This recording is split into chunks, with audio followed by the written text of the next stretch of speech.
Hello, I'm Caroline Baum, and welcome to this podcast of a conversation recorded live at True Story, the festival of non-fiction held on the land of the Wodi Wodi people at the South Coast Writers' Centre at Coaldale in New South Wales. We pay our respects to the traditional owners of the land and their storytellers. It was standing room only for the force of nature that is Gina Chick, the winner of the first series of Alone Australia on SBS and the author of a remarkable debut memoir, We Are the Stars, in which she tells stories of a very unconventional childhood, periods of addiction, a bad love story, getting cancer, and the ultimate tragedy of losing a child. Charismatic, funny, heartrending, Gina held the audience spellbound and then roped us all into singing together. So we started on Friday night with Charmian Clift, and we finished this afternoon with her granddaughter, preceded by the Indigenous woman who taught her to make that possum cloak that kept her warm and dry throughout Alone Australia. Sometimes you really do feel that the stars align. Gina, I have to sincerely, I'm going to try not to gush, but I have to congratulate you on this book. I knew you were a magnificent human being from watching you on Alone Australia, but I didn't know how you were as a writer. The most uncanny thing about the first part of the book is the way you seem at times to be channeling people like Tim Winton and Trent Dalton, and then you move into another mode and another voice. And by the middle of the book, I'm not looking anymore for comparisons with anybody because there are none. You are writing in your own voice and you own your vocabulary and your rhythms.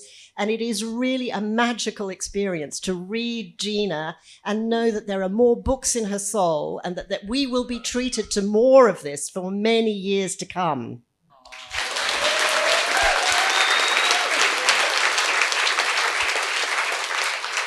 Gina, I want to start by getting to know you a little bit and asking you a little bit about where you are now before we dive into some of the themes of the book. So just wondering where you find yourself in terms of the common threads of what audiences are talking to you about and how you're feeling about this part of the role of being an author, because suddenly you have celebrity, you have attention, you have a platform, you have a lot. And I have bare feet. Still. Thank you. Yeah, great question. Okay, so it's really nice to be asked a new question as well. So I'm going to come back to this, but first I would like to add my acknowledgements and gratitude to the First Nations custodians of this land. And Jodie, are you still around, mate? Where are you? There, mate. Love you so much. Thank you, but also thank you to any First Nations people in the room and also not in the room. One of the things I'm constantly blown away by is the generosity of our First Nations brothers, sisters, aunties and uncles who continually turn up with open hearts to share story and culture and wisdom and a way through what increasingly can look like a broken world. And no matter what the history, I just see my friends and people I haven't met turning up over and over. And often it can feel like they're turning up and shouting into a hurricane and expecting to be heard. So to be in a room in these rooms where it feels like people are listening, brings so much gratitude to my heart. But also I just want to say thank you, Auntie, thank you, Jodie, thank you, anybody else here, and also all the way to the horizon. Yeah. The thing that is the most important to me is connection, and the way that I make a stand for connection is by just bringing all of myself to every moment and being available to whatever the conversation is and wherever we go.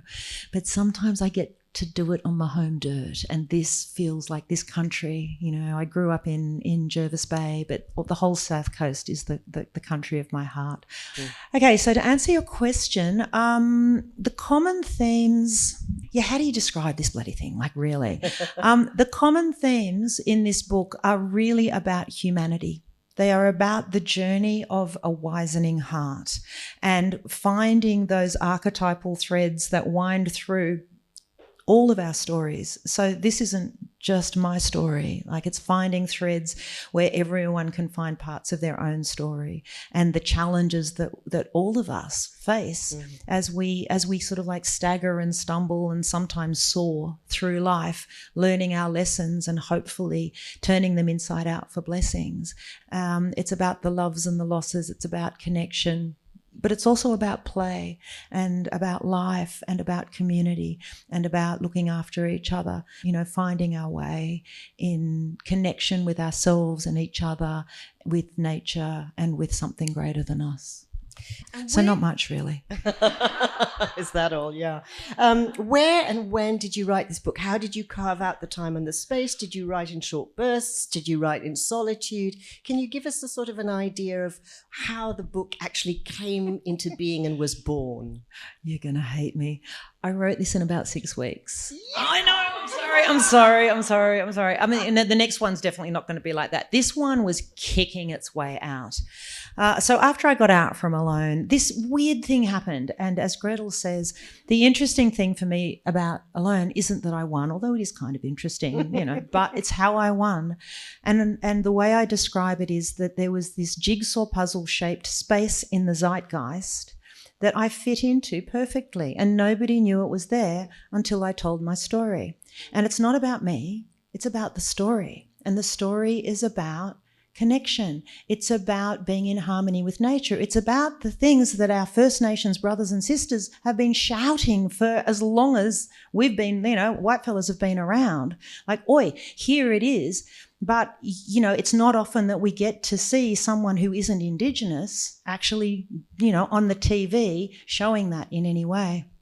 And so for me, it's like the story actually, you know, captivated, or it's like as a tuning fork that's actually present in us, in all of us, which is the wisdom of our ancestry, 350,000 years of being Homo sapiens. For non-Indigenous people, 340,000 of those years we were hunter-gatherers. Like, that is the wisdom in our DNA. Our disconnection is actually only a fingernail deep, although it can feel a lot more. And my experience is that that wisdom is available for any of us to remember. And that's all I did. I just got out there and danced around like a bloody weirdo, you know, in my bare feet, and made friends with the platypus and sang to the fish until they jumped out of the lake. But it's the information that's available. And I think that on some level, the tuning fork that we all have inside us rang, and it started a conversation. And so then when I got out, I wrote a couple of articles for The Guardian and, you know, news.com and all the weird and wonderful places. And all the publishers went, oh, my God, she can write. And they said, hey, can you write a book? I was like, yeah, sure. I've been writing since I was a little tacker. And but my home is fiction. Like, I am all about the fucking fabulousness of fiction, about diving into a story and being lost. And they said, we want a memoir. I'm like, oh, okay. So what I wanted to do was write a story where the seeds that got planted in childhood grew roots and shoots in teenagehood, grew stems and leaves in 20s, grew fruit in 40s. The fruit falls and gets eaten in 50s, and then we spit out the seeds and make a forest. I wanted to write with a narrative structure. So you meet the protagonist, who's little Gigi, and she's bloody adorable. I just want to pat her and go, it's going to be okay. Because a whole lot of stuff's going to happen to this little creature. Mm. And I wanted to show that there's a wisdom that children have, you know, and I think we can forget this, because kids come in with wonder, don't they? Kids walk around going, whoa, you know, they haven't layered all this meaning on top of everything so that it becomes sterile and dead. You know, they go, what's that? And you're like, it's a stick. And they go, wow, that's so sticky. What's that? That's a tree. Whoa. And they see that tree. They don't see the 10 million times we've seen a tree and had every decision and meaning about a tree. They see that particular tree. And then we grow up. As we do, we make meaning as we do. And we can lose that wisdom. We can lose that innate connection as we start adulting. And so what I wanted to do was, with the voice that you're talking about, drop you into the infinite actual wonder and strangeness of a child who's connected. And then, you know, the voice changes as Gigi gets less wise, as adulting happens. And then the voice changes again as those lessons turn into embodied wisdom and relationship with instincts. The way I write is this.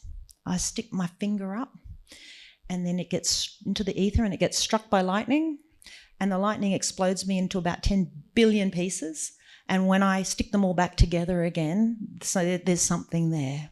And I don't really know what it is, and I write to find out what happens. So I knew this is how I wanted to do it, but how it actually happened, that's between me and the genes of my grandmother. You were very lucky. You did grow up in a house with books. Yes. And you were a very early reader. And I was just wondering whether you could tell us about the first book that you fell in love with and how you rather unusually expressed that love. Yeah, books everywhere. House full of books, family full of books, wall-to-wall books. And at 6 years old, a family friend crouched down in front of me and he said, Gina, sometimes books understand us better than people, and I think this book is going to understand you very well.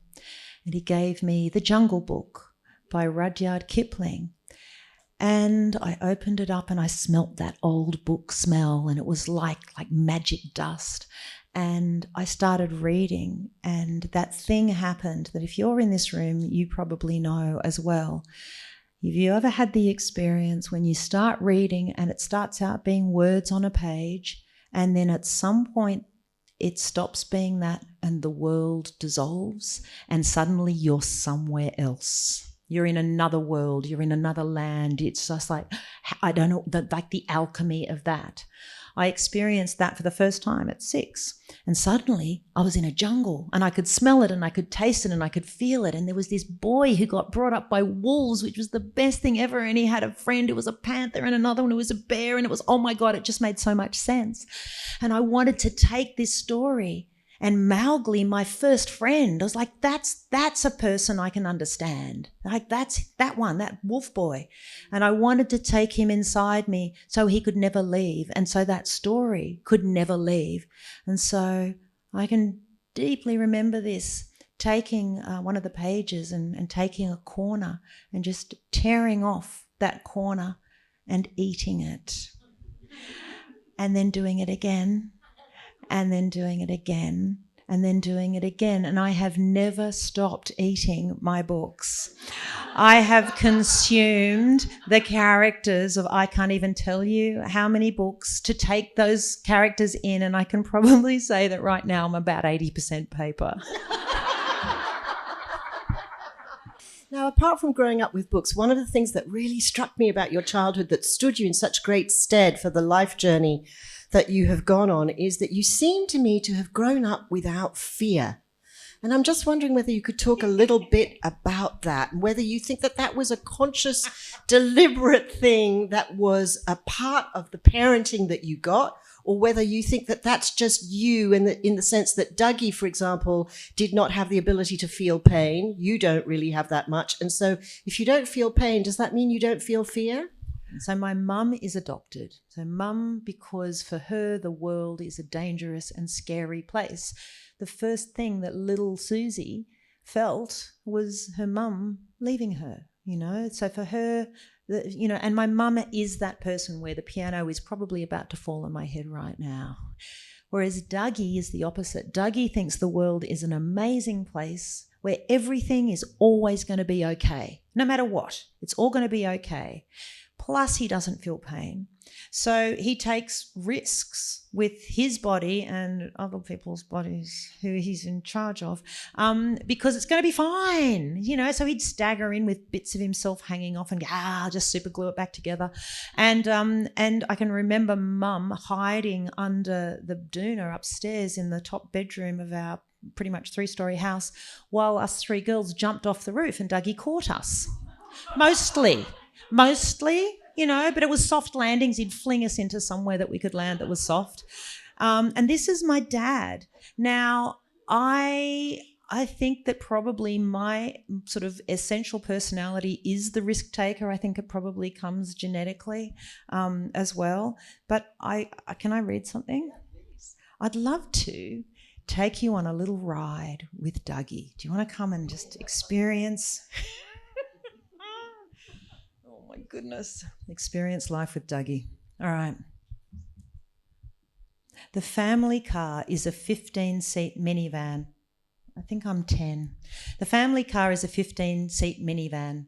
Right now, all the seats are removed so Dad can transport paintings for an exhibition Mum's art class is putting on. It's a Thursday, which means sports day. So we're wearing our school sports uniform, yellow T-shirt, tiny blue wraparound skirt and blue nylon knickers called PE pants. Yeah, you had them too.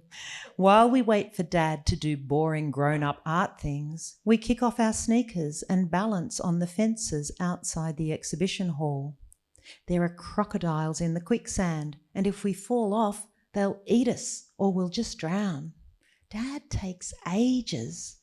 I get eaten by 2 crocodiles, and Christy nearly drowns in the quicksand until Danny and I make a human chain to pull her out. The sun has vanished into an inky veil studded with stars by the time he finishes and we pile into the van to go home for dinner. It's a 45-minute drive from the backcountry road out near Shoalhaven Heads, where the paper mill spews a yeasty stench into the air and black dairy cows graze across a lush floodplain. Danny and I wobble stand at the back of the hurtling van and sing a school rhyme we made up, hitting our hips together on the beat. It's a bumpy old potholed road. We jostle and giggle as Dougie hits the bumps on purpose because Dad sings tiddly-pom out of key and makes the car dance around, which throws us into each other even more. Chris is asleep on the floor. She's only 7 and it's been a long day. Danny and I sing louder and louder and Dad dances the car more erratically with the headlights spearing into the dark and moths kamikazing into the windscreen with tiny splats. And then all sound vanishes into a vast velvet cave. I am flying, and the sky is huge and inky, and all the stars spread out like glowing grains of sand on an endless indigo beach. There is no moon in the whole sky. I have all the time in the world to locate the Southern Cross. Those extra bright stars are the 2 pointers, which means that's south over there in the far darkness. I float on a cushion of wonder. This is the best feeling. The night takes cold nips between my spread fingers. This must be what birds feel like. I wriggle my fingers like feathers. I'm flying for real. It lasts forever. Time has stopped and gravity cannot touch me. Until it does. I churn in a washing machine for a long time. When the world finally stops its crazy rotation, I'm somehow standing in a dark field.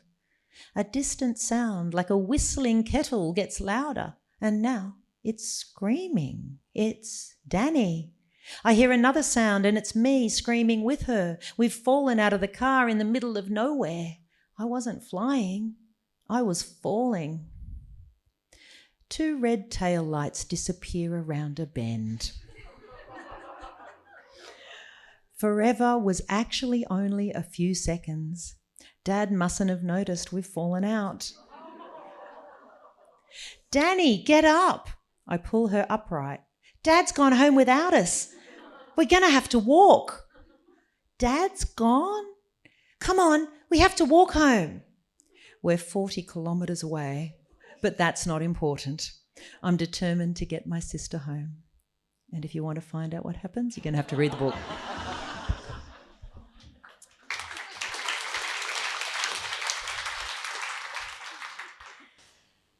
Gina, anybody who looks at you and who saw the film that we saw on Friday night can see the imprint of Charmian Clift on your face. It's in your cheekbones, it's in your mouth, it's all over you. But I want to know what Charmian means to you now, what she's come to mean to you since you discovered who she was in your life, what that means to you now.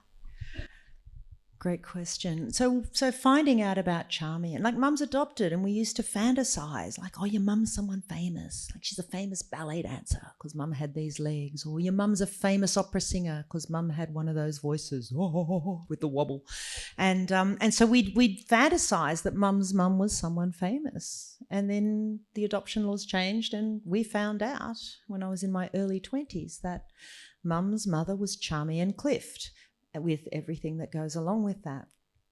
Now, at the time, I felt this sense of, oh, that explains everything, because I've been told I'm too big from the time I was, I can even remember, to discover this trailblazing woman, this writer, this, just Icarus figure made so much sense to me. So that was the first thing.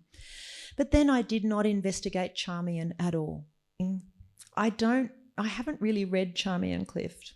And the reason for that is that I'm very protective of my own writer's voice. And finding out I had this really famous grandmother, this writer grandmother, I didn't want to read her and then be influenced to the point where I'm writing her. Because, when we're writing, we kind of do. We sort of osmose a bit the voices around us. And I'm like, no, I'm me, I'm not her. So I didn't read Charm. And when I got out from Alone, a friend of mine, when I just got out, 67 days, freezing, starving, all the things, couldn't tell anyone, had to keep the secret for 9 months. That was fun. Oh, my God. And a friend said, hey, Gina, like I was out for a week, do you want to go somewhere warm? Because she was doing a scouting thing for a film she was making. And I'm going to the Greek islands on Saturday. And I'm like, fuck yes. And so I went to the Greek islands and I ended up on Idra, which is where Charmian and George lived with Leonard Cohen for a couple of years before he lived with them for a couple of years, which you've probably all just seen. And I went looking for my grandmother for the first time, aged 53, I think it was at that point, finally looking for my own version. And I couldn't find her. I couldn't find the cats that she'd written about. I couldn't find the sponge divers. I couldn't find the yayas. It was just, tourists and big shops and yachts. And I just couldn't find her. And I tracked down Charmian Clift's house, and I had this little fantasy that I was going to knock on the door and whoever lived there was going to open and go, oh my goodness, you must be Charmian's granddaughter. And then I'd get invited in and, introduced to that. No one was there. No one answered. I didn't feel anything looking at the house.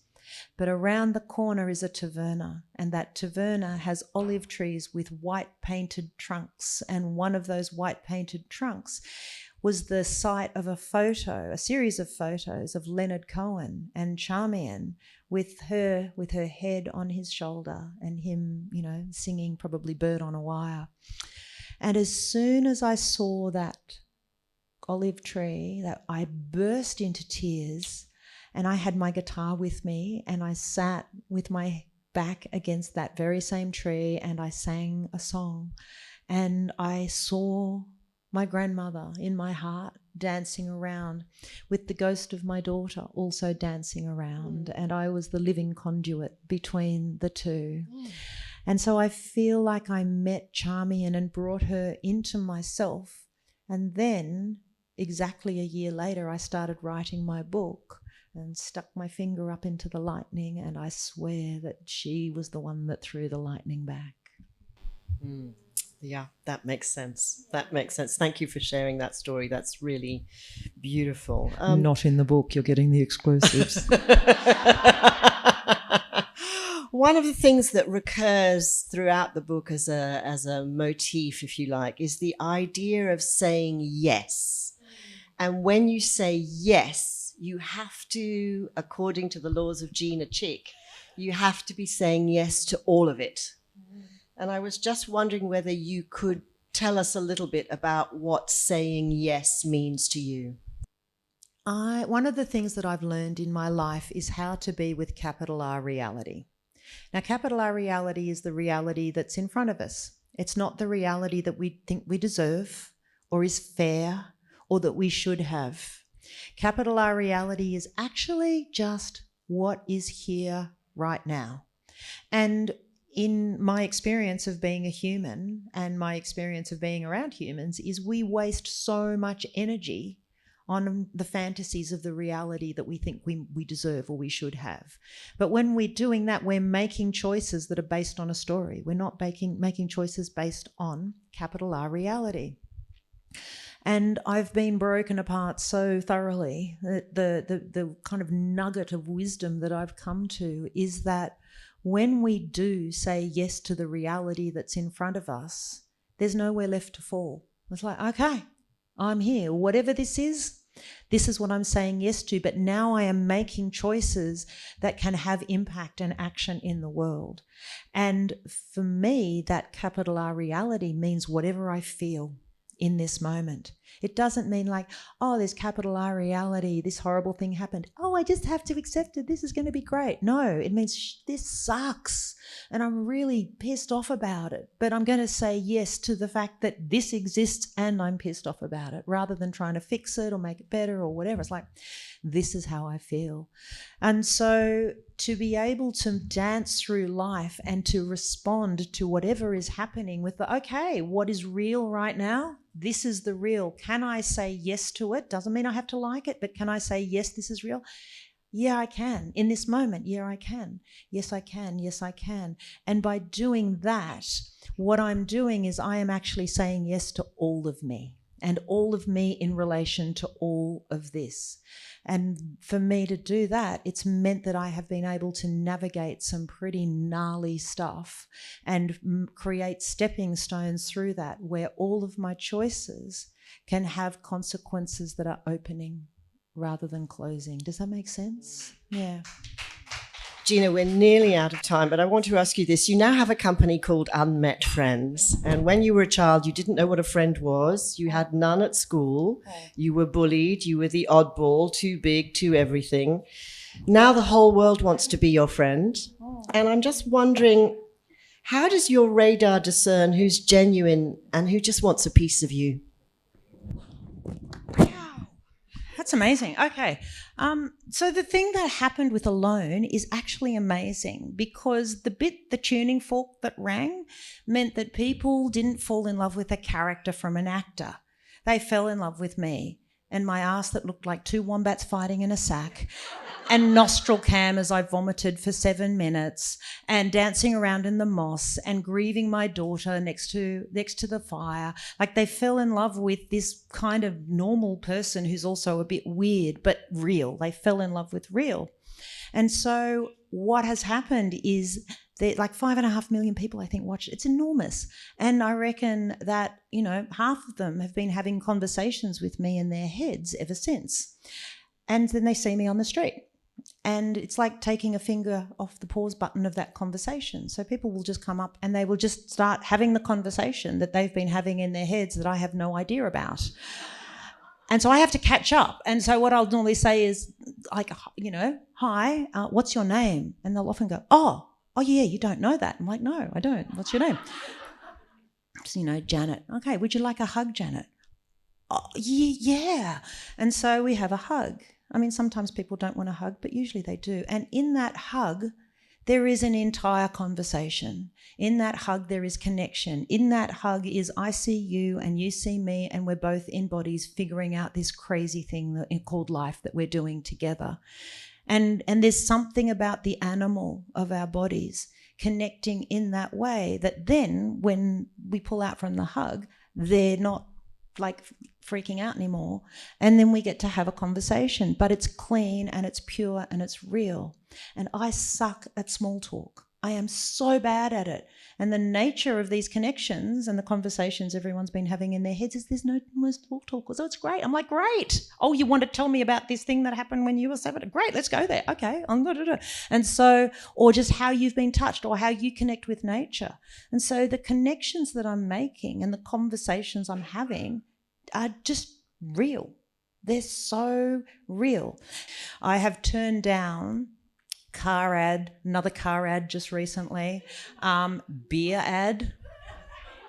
I've turned down being the endorsement thing for various things. And I'm just really super clear that I'm not going to do anything for money. That, I'm not going to do something because someone pays me money. I'm not going to say something and unless it's something I would normally say, I'm not going to say it, because the trust that I've built up with every single person, with all of you, with everyone, is because I actually don't give a shit. And I'm only going to say what's true for me, and I'm about connection. And if it's not about connection, I'm not fucking interested. Whereas if it is, yeah, right. And there is so little of that in the media. I'm like, that's the stand that I'm making. And so everyone that I meet is coming because that's what they feel too. So I'm just finding that, I've gone from having 0 friends when I was a kid to basically having 5.5 million, and I love it. I wanted to ask you about, in that contact and connection that you're talking about there, is a lot of it that people want to share grief and loss with you, and how do you manage that? Yeah, okay. So yes, that is the case. So this book, this wild creation of I don't even know what, I wanted to ultimately be able to talk about losing my daughter. And I lost my daughter, 11 years ago now. And when I lost my daughter, I found that for me, our culture finds it quite challenging to have what I call healthy conversations about grief. Our First Nations brothers and sisters have really great ways to express grief. Like the wisdom in our DNA, it's like we exist because we actually are designed to feel grief, but our colonial culture, not so much.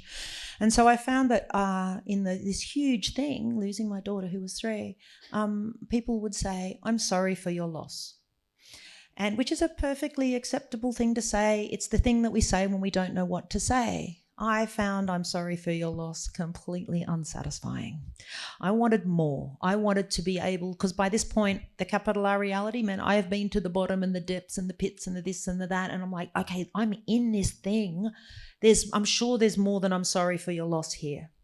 And so I started blogging on Facebook, of all places. I started writing these little pieces going into what my experience was. And then when I was in the depths and the absolute grit of it, turning it inside out and going, well, what is this teaching me? And what I found was that grief is the most incredible doorway to connection. Grief, the size of our grief, this is what's true for me. I'm not saying it's true for everything or anyone. I'm just saying this is what's true for me. So if it works for you, keep it. And if not, toss it. And can't stand when people try to tell you the way the world is. This is the way my world is. But for me, the size of our grief is the size of our love for that which we've lost.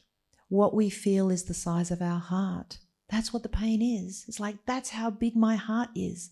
That's how big my love is. And this is how much I care. And now that this isn't here, that's how much I feel. And because we don't have the healthy ways to be with this, we just go, wow, this is too much. I'm just going to shut it down. Or which of the 5 stages of grief am I in? And when will it be over? But my experience is that we are designed to feel and dance with grief. It is a part of being human because we will all love and lose. We will all care for things that change because that is the nature of existence, isn't it? Whether it's a pet or a house that we used to live in or watching our beautiful flowers, gradually their petals going, dark and falling off. Whether it's a big loss, if it's a parent or a grandparent or a child, or whether it's like I had a little pet lizard and I loved it to death, whatever it is, we are designed to go through this ceremony of loving and letting go 1 billion times in our lives. It is part of our nervous system's wisdom. But without healthy sort of like containers for it, we don't know what to do. So what I found was that by saying yes, what is grief asking of me right now? Oh, it's wanting me to basically sit in the car and scream and try and pull the steering wheel off with the guy in the car next to me just going, oh my God, I'm taken off now. Or it's wanting me to sit in the gutter with my oranges rolling down the road and, cry. Or maybe it's wanting me to make love. Or maybe it's wanting me to insert addiction of choice here, go numb. Or maybe it's wanting me to just watch Netflix for hours. Or maybe it's wanting me to just stare at the sky. But whatever it is, whatever grief is asking of us, that is the perfect expression of our grief for us now. And what we do is we judge it. We say, oh no, I should be on the third stage and I'm on the first. Or this is wrong. Or someone else is grieving and they're expressing and I just feel numb. There's something wrong with me. We don't give ourselves permission. We don't have the structures to give us the place to move and express, and so we shut it down and we make it wrong. Now, my experience is that it doesn't take much to create a container where our bodies can remember how to do this. And every time we say, yes, this is what grief is asking of me right now, we choose to feel, we choose to allow grief to roll us, and we come out the other side and it's like, oh yeah, okay, and we're bigger. We've got more capacity. We've got more resilience. We've got more ability, and we're more likely to trust the next wave and the next and the next. So I wrote this book so that by the time we get to the point where it gets hard, where I lose my daughter, it's a hard conversation. But by the time we get there, we've gathered enough tools. We've gathered enough experience. We're so sort of enmeshed now in the wisdom of the body moving that by the time we get there, the voice, the narrator's voice, is now so broken open into wonder, and that child wisdom of wonder now embodied in the feeling state of the adult. That every step in that dance, while hard, is a breaking open into rather than a breaking down and under. It is a breaking into the wisdom of the exquisite mystery of a human heart. It is breaking into the connection that we can all have with ourselves and each other in our villages and nature and spirit. And if I've done my job right, and I think I have, I hope I have, you'll have to let me know. But if I've done my job right, by the time you get through to the end of this book, you too will believe in your cells, not as a theory, not as a concept, but as a visceral knowing that we are all made of stars.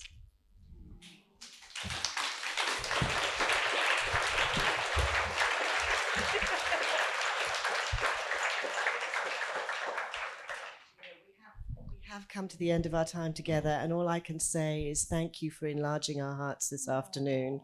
I feel like all of us have expanded in the time and space that we've spent together, and that yes, you have acquired another 140 friends here today. I don't know how you would like to end the session, but I have a notion that you have something up your sleeve. Of course I do. I've been running these rewilding camps for a long time now, and I've been diving into the wisdom of the hunter-gatherer wisdom in our DNA. And those ceremonies and tools of connection that have kept us alive as a species are all about making connection with ourselves and each other and our villages and nature and that which is greater than us. But our villages, what I realised out on alone, that is our survival item. Our mob is our survival item. Our family is our survival item. This is the thing. And when we are resonating together, we're more. Together we're more.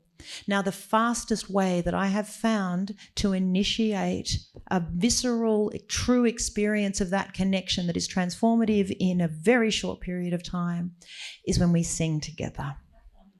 And if you just went, but I can't sing, I've been told forever I can't sing, oh my God, I can't sing, I've got one word for you, and that's bullshit. Do the birds say to each other, doodle-doodle-doodle-doo, oh, Eric, that should have been a doodle-doodle-doo? No, they do not. And do the whales go, Janelle, that wasn't a B flat, you're out? No, they do not. In nature, every sound is exactly the sound for the thing that it is. Is there a cloud that's going the wrong way? Is there a wave that's too wavy? Is there a tree that's the wrong shape? No, there fucking is not. And we are creatures. Our voices are necessary. And a village only works if we hear every single voice. If there is a place for every single voice in the choir, who gives a shit if it's the right note? That is colonial bollocks. The true note that we make together as we vibrate is the right note. So if it's out of key, great. If it's in key, great. If you can harmonise, bring it. This is your moment. But whatever it is, when it's all together, it'll all be magic. So are you willing to just do like a 2 or 3 minutes of an easy song together? Yeah, you want to have a crack? Oh my God, yes, fantastic. This is a West African call and response song that was given to me a long time ago, and it's a calling in. It's a calling in at the end of the day. It's a homecoming. And I am going to sing, and you're going to sing the same thing back, except when I sing Omale, you sing Ole Mama. Okay, when I sing Omale, you sing Ole Mama. And then whatever I sing, you just sing it back. And then we're going to come around and get to Omale again, and you're going to want to go, Omale. No, it's Ole Mama.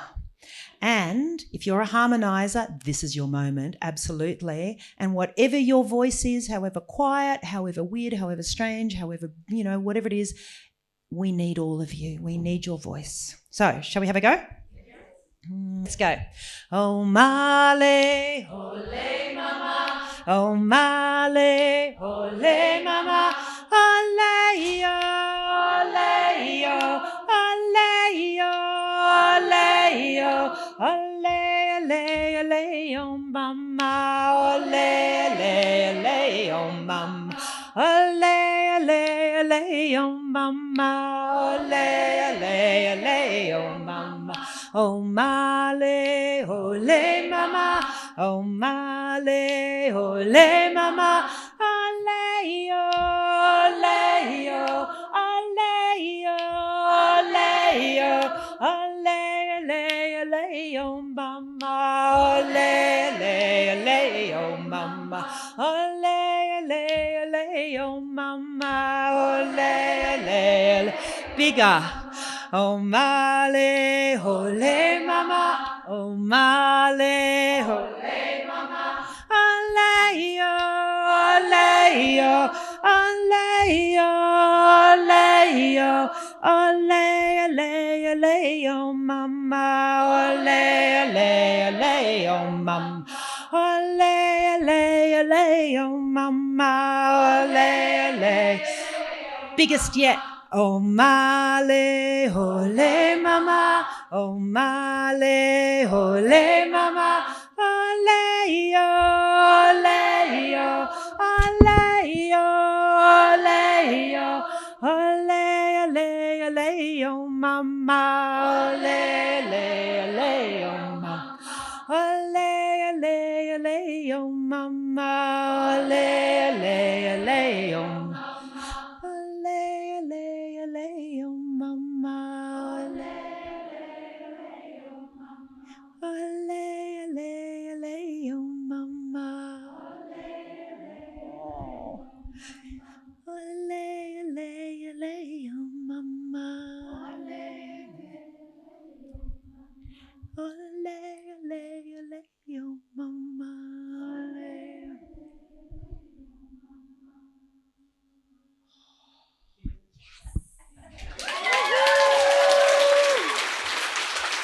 Oh my goodness. This conversation was recorded by Two Heads Media for True Story. Thanks to co-curators Sarah Nicholson and Genevieve Swart, and to the Illawarra Flame for ongoing support. The festival is held every spring in November, and we hope to see you there next time. For more information about the festival programme and other events, go to southcoastwriters.org.